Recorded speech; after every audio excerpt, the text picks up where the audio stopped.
One of the most overlooked areas in which the Eagles' offense is going to double moonwalk defenses, the running backs out of the backfield.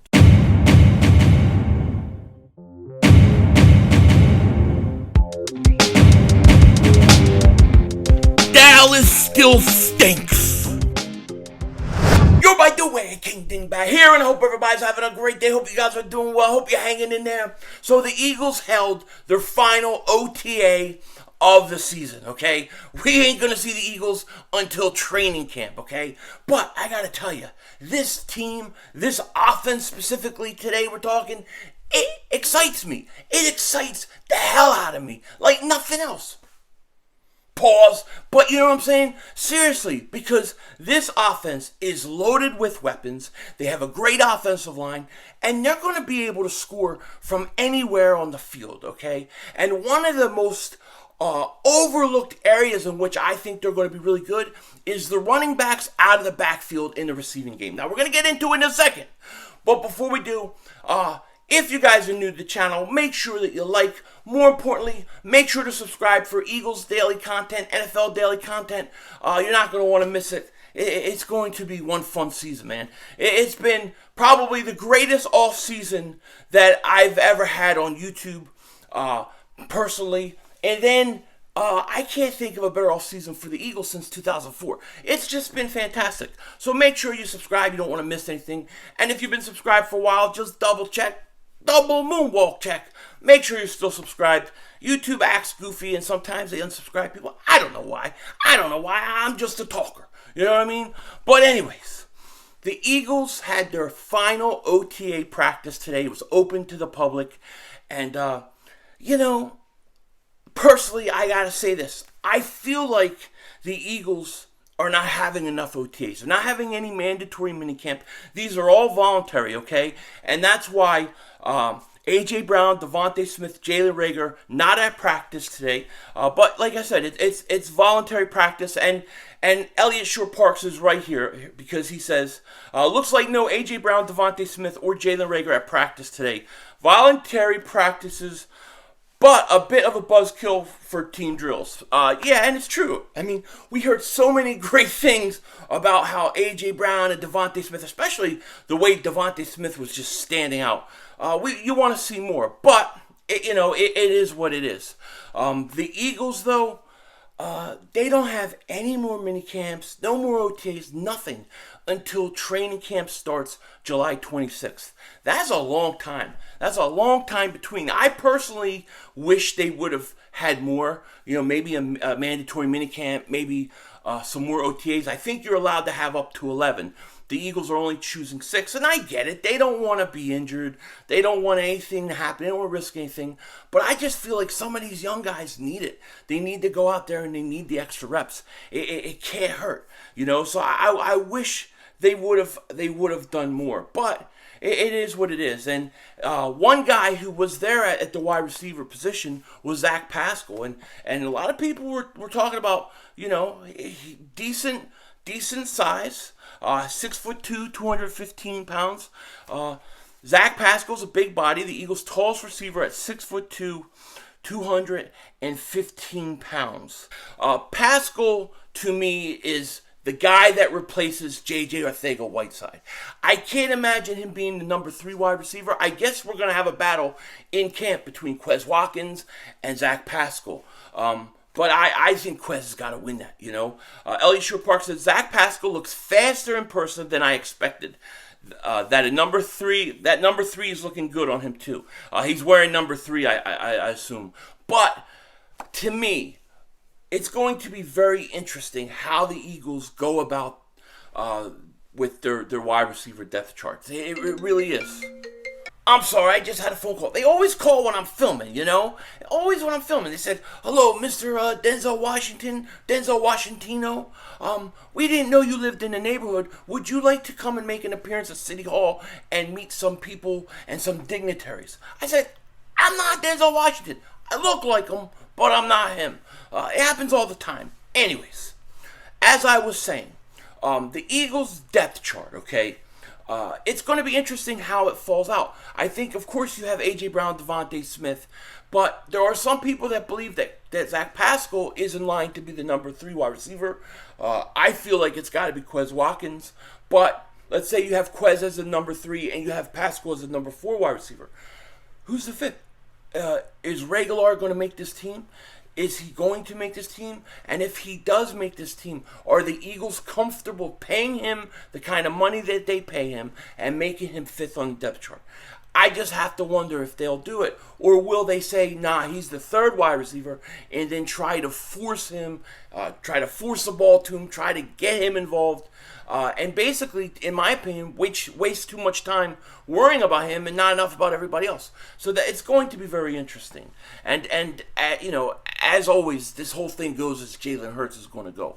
Right? We're in OTAs, but Jalen Hurts looks fantastic so far, okay? They did some 7-on-7s earlier. Hurts went 4-5 in his first 7-on-7 drill. Mostly short passes, 1 incompletion, and then he should have had sacked. Later on in practice, he hit a bunch of bombs. He hit a couple bombs, right? He hit one to Quez Watkins, which was supposedly a beautiful pass, and then John Hightower.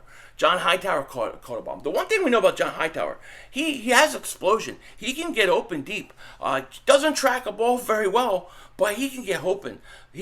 So, lot of weapons on this team, and Jalen Hurts continues to look good. I feel really good about Jalen Hurts right now. Like, you still hear the naysayers and you still hear people trying to tell us, oh, he's not going to be good. He can't read a defense. He can't do that. He can't do this. It takes time. We can't expect a guy. It's not fair to expect that a guy is going to go out his first year as a starter and then just know how to read all the defenses, know what to do each and every play, and he's there. He's arrived. It doesn't work that way. It takes time. And to me, really, the Eagles are probably not going to give Jalen Hurts enough time anyways, right? Because they have to make a decision on his contract next year, possibly giving him an extension. They want to know if he's a guy. I feel good about Jalen Hurts, though. I feel like he's getting ready to go out and have a good year. I think he's like 40-1 MVP odds. I might have to throw $100 on that.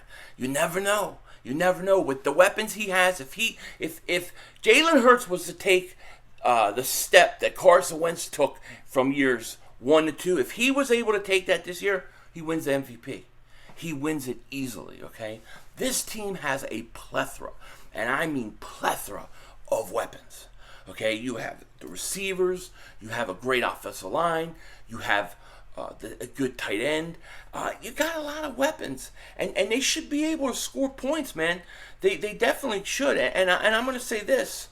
I think one of the most underrated areas for this offense that people don't talk about is the potential of using the running backs out of the backfield. I think the running backs in the passing game could be lethal. Just think about all the space that you're going to have with these wide receivers and Goddard. You could get running backs out of the backfield. You should be able to have some big plays there, okay? And it just so happened that the Eagles were working on that today.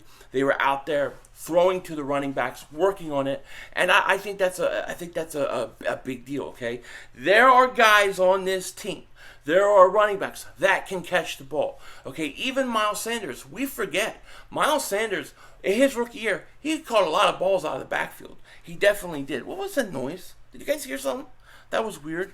But anyways, I mean, let's look at Miles Sanders. Here's his receiving statistics over the last 3 years. Right, rookie year he had 50 catches for 509 yards, 10.2 yards, and averaged with 3 touchdowns. I mean, 50 catches is not bad. Then in 2020 it dropped to 28 in 12 games, and then 26 in 12 games.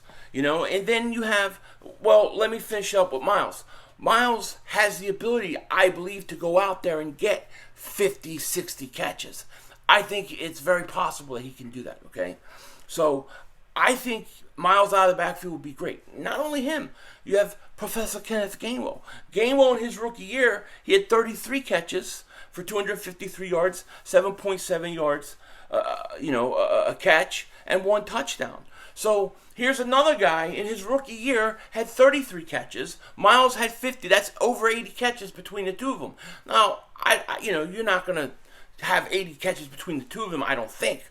But I think it's very likely that you're going to see these running backs out of the backfield a lot more, especially in the passing game. Miles Sanders, to me, should be able to get between 50 to 65 catches. And you can use him that way. There's going to be a lot of space for dump offs, wheel routes, all sorts of stuff. And then Professor Kenneth Gainwell also. There were times last year that they put Gainwell in the slot. So I think these running backs are primed to have a big year. And not only that, but they're going to be dual threats. You're going to have multiple dual threats. We can't even forget about Boston Scott. Boston Scott can catch out of the backfield too. That's why I say, if you have an opportunity to add a physical back, a short yardage back, a guy to complement those other three guys, dude, you're a scary, scary team. Okay? It's a scary team. But the running backs out of the backfield, I'm telling you, I think that's a very underrated area in which the Eagles will operate effectively this year. I really believe it. We're going to see. But at the end of the day, OTAs are over. Practice just ended, and I know that they're getting ready. They probably already started some press conferences. I'm going to go scan those and look for those, and I might have another video later tonight if there's anything interesting or I have to say. You never know what these guys are going to say, especially Nick Sirianni, my cannoli gabagoing coach.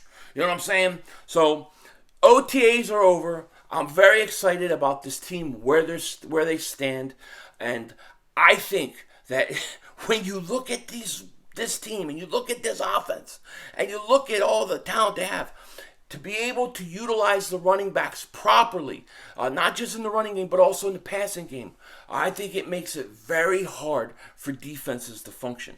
As an offense, plan, you always want defenses to have to guard every square inch of the field. Right? A team that doesn't have a deep threat, that teams don't get scared. And we've seen this with the Eagles in the past, where Doug Peterson, they didn't go long, they didn't throw long, they didn't even try. And defenses cheated and they dared them to throw long and they couldn't.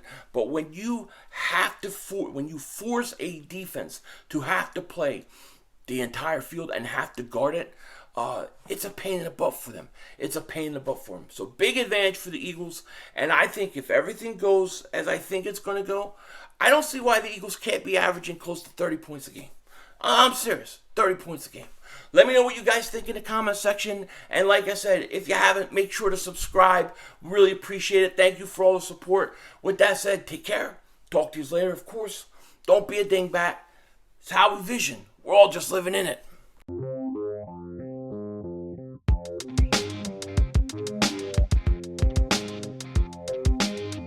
One other guy I wanted to touch on was Jason Huntley. I didn't talk about him in this video, and I meant to. He's a guy who could be a sleeper because he has shown explosion before. He has shown that he can make big plays. He made a couple of them today, one on a wheel route. And see, it's interesting. The Eagles are out there throwing to these running backs. It's going to be a big part of this game. Big part of this game, okay? One other thing I gotta say, a lot of you guys are asking me, streams, when are we gonna do some streams? We should start them up soon. It's been so busy for me, but after this week, after Thursday, my daughter has her graduation from middle school tomorrow. I have all this stuff going on, but once we get through that, we're gonna have some, so look for those. With that said, Denzel Washington out, or shall I say, Denzel Washingtino.